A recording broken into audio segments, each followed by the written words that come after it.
বিসমিল্লাহির রহমানির রহিম। হে সমস্ত জগতবাসী, আজ আমি শামীম আলী চিশতি এমন একটা আলোচনা নিয়ে আপনাদের সামনে নিয়ে উপস্থিত হলাম, যে আলোচনাটি যে শরীয়তের লোকে বেশিরভাগই মানতে চাইবে না, তরিকতের লোকেদের মধ্যেও অনেকে মানতে চাইবে না।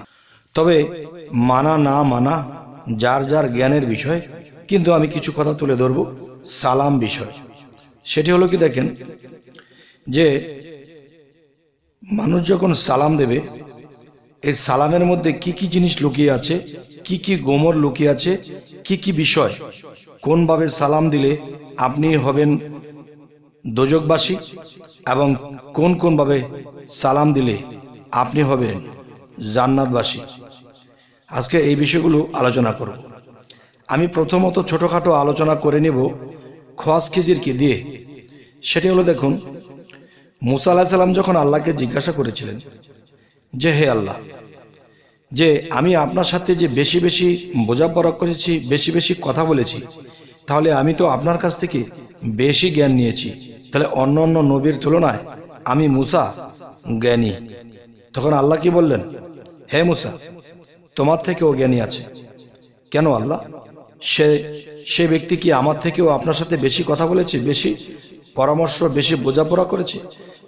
তখন আল্লাহ বললেন যে না, তিনি এত কথা বলেন না, তিনি কম কথা বলেন। তাহলে যে ব্যক্তি এত বোঝাপড়া, এত কথা না বলল, তাহলে সে আবার আমার থেকে বেশি জ্ঞান অর্জন করলো। হে আল্লাহ, আমি সেই লোকটাকে দেখতে চাই। তখন আল্লাহ বললেন, ঠিক আছে, সেই ব্যক্তিটি, তাকে পেতে হলে তোমাকে যেতে হবে সাগর পারে। আর সাগর পারে যেতে হলে তুমি শুধু শুধু গেলে হবে না। যে দেখো, তোমার থলে বা ব্যাগের মধ্যে একটা মাছ নেবে, সেই মাছটি ভাজা করে নেবে। ভাজা করে নেওয়ার পরে সেই মাছটি তো আর জীবিত থাকবে না। তখন সেই মাছটিকে তুমি দেখবে সাগরের পাড়ে দিয়ে হাঁটতে হাঁটতে কোনো একটি জায়গা গেলে সেই মাছটি নড়ে চড়ে জীবিত হয়ে যাবে, এবং সেই মাছটি যে স্থানে জীবিত হবে ঠিক তুমি সেই জায়গায় দাঁড়াবে। সেখানে দাঁড়ানোর পরে পানির গোলপাক থেকে একটা মানুষ উঠে আসবে, তুমি তার সাথে কথা বলবে। তখন কি করলেন? তখন ঠিকই একটা ভাজা মাছ নিয়ে যখন সাগর পাড়ে দিয়ে হাঁটতেছিলেন, তখন সেই জায়গা দিয়ে দেখা যায় ঘোলপাক হচ্ছে, পানির ঘোলপাক থেকে একটা মানুষ বের হয়ে আসছে। তখন মুসা আলাইহিস সালাম তিনি বললেন, আসসালামু আলাইকুম। তখন তিনি খোয়াজ খিজির ছিলেন, তিনি তার এই সালামের উত্তরে বললেন, হে মুসা, তুমি যেই দেশে এসেছ, এই দেশে সালামের প্রচলন নেই। যেহেতু তুমি আল্লাহর পক্ষ হইতে এসেছ, তাই আমি তোমার সালাম গ্রহণ করলাম।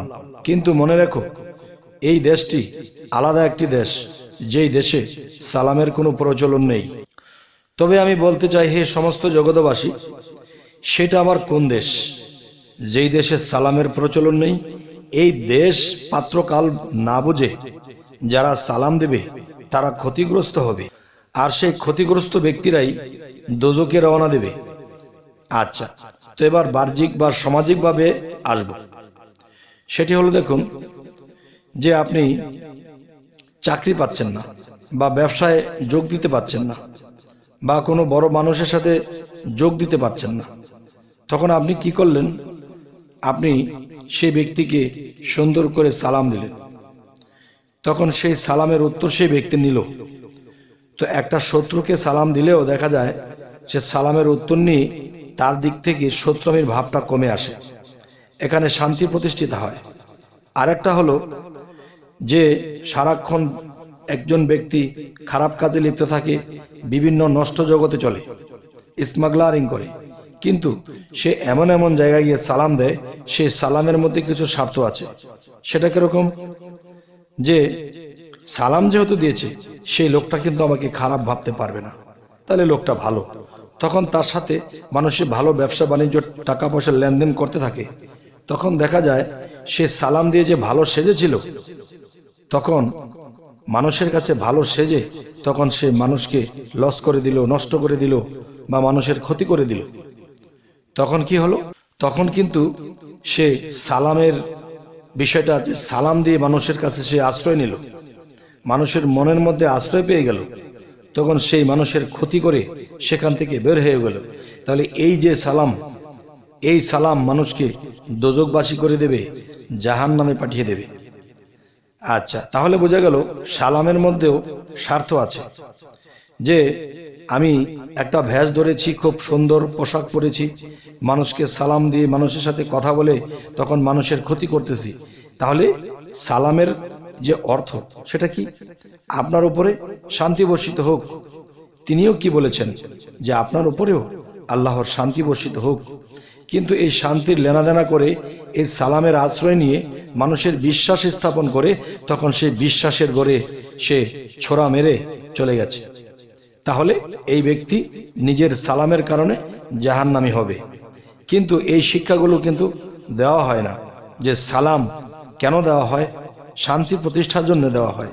আর এই সালাম দিয়ে যখন অশান্তি, অবিশ্বাস প্রতিষ্ঠা করবে তখন কিন্তু সে জাহান্নামে যাবে। গেল একটা বিষয়। কিন্তু সর্বক্ষেত্রে সালাম দেওয়া যাবে না।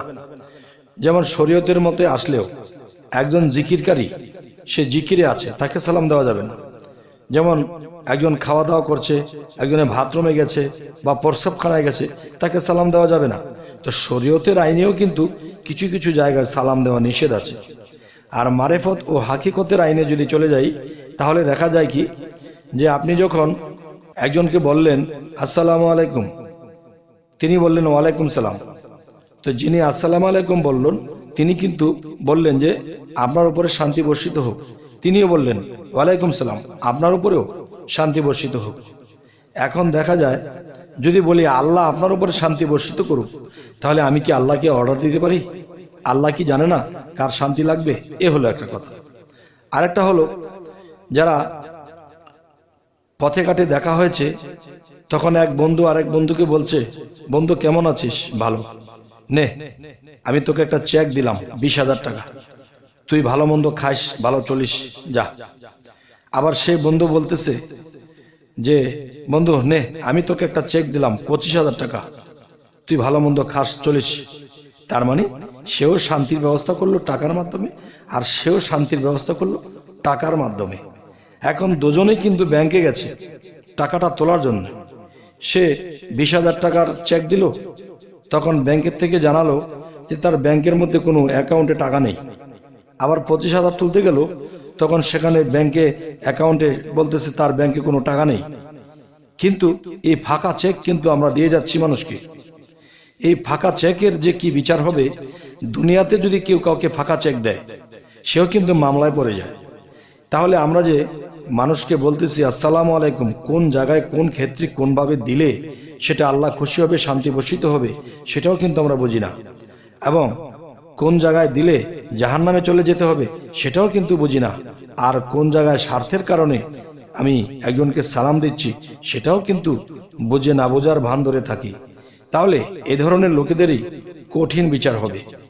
তাই আমি বলবো যে তরিকত, হাকিকত ও মারেফতের দৃষ্টিতে যখন যাব, তখন খোয়াজকেজি যখন বলেছিল, হে মুসা, তুমি যেই দেশে এসেছো, এই দেশে সালামের প্রচলন নেই, তবে সেটা কোন দেশ সেটা আমি আপনাদের কাছে জানতে চাইব।